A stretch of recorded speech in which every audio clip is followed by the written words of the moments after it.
চট্টগ্রামে ইফতারে অরুজ বিরিয়ানি খাওয়া বেশ জনপ্রিয় হয়ে উঠছে। তাই আজকে আমি এমন একজনের কাছে চলে এসেছি যিনি বেশ পপুলার, আব্দুল মান্নান বাবুর্চি।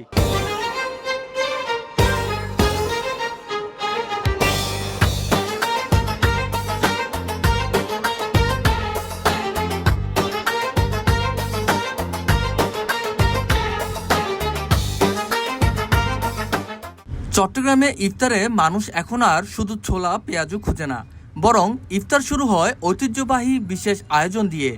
আপনি কোন জায়গা থেকে খেয়েছেন কমেন্টে জানান। কিন্তু প্রশ্ন হলো, কেন হঠাৎ সবাই ইফতারে অরুজ বিরিয়ানি খেতে পাগল হয়ে যাচ্ছে? এই রহস্যটা জানতেই আমি চলে এসেছি চট্টগ্রামের পরিচিত নাম আব্দুল মান্নান বাবুর্চির কাছে। কারণ বাবুর্চির রান্নায় সবার প্রথম পছন্দ।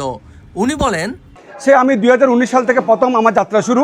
প্রথম উদ্যোক্তা হিসাবে আমি চট্টগ্রামে শুরু করেছিলাম। তারপরে আরও বিভিন্ন জনেরা আসছে। এখন তো চট্টগ্রাম শহরে বিভিন্ন জায়গায় অলি গলিতে মেজবান অরুজ বিরিয়ানি বিক্রি করতেছে।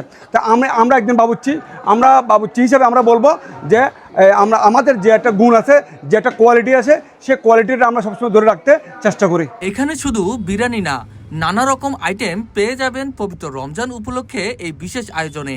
চলুন তাহলে আজকের আয়োজন কি এবং পুরো রমজান জুড়ে কি আয়োজন রেখেছেন।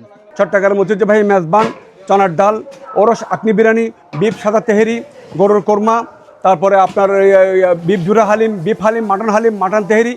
শুক্রবারে আপনারা পাবেন হচ্ছে মেজবান, চনার ডাল, গরুর কোরমা, বিফ তেহেরি, বিফ হালিম, জুরা হালিম, ফিন্নি, জর্দা, এগুলো নিয়ে আমাদের মূল কার্যক্রমগুলো থাকবে ইনশাল্লাহ। কোনো খাবার জনপ্রিয় কিনা বুঝতে রিভিউ লাগে না, মানুষের চাহিদাই সবচেয়ে বড় রিভিউ। 2-3 ঘন্টার ভিতরেই সব আইটেম শেষ হয়ে যায়। হবেই বা না কেন, 20 কেজির চালে 25 কেজি মাংস দিয়ে তৈরি হয় এই অরুজ বিরিয়ানি। সৎ আর স্বাদ দিয়ে এগিয়ে নিয়ে যাচ্ছে উদ্যোক্তা আব্দুল মান্নান বাবুর্চির ব্যবসা।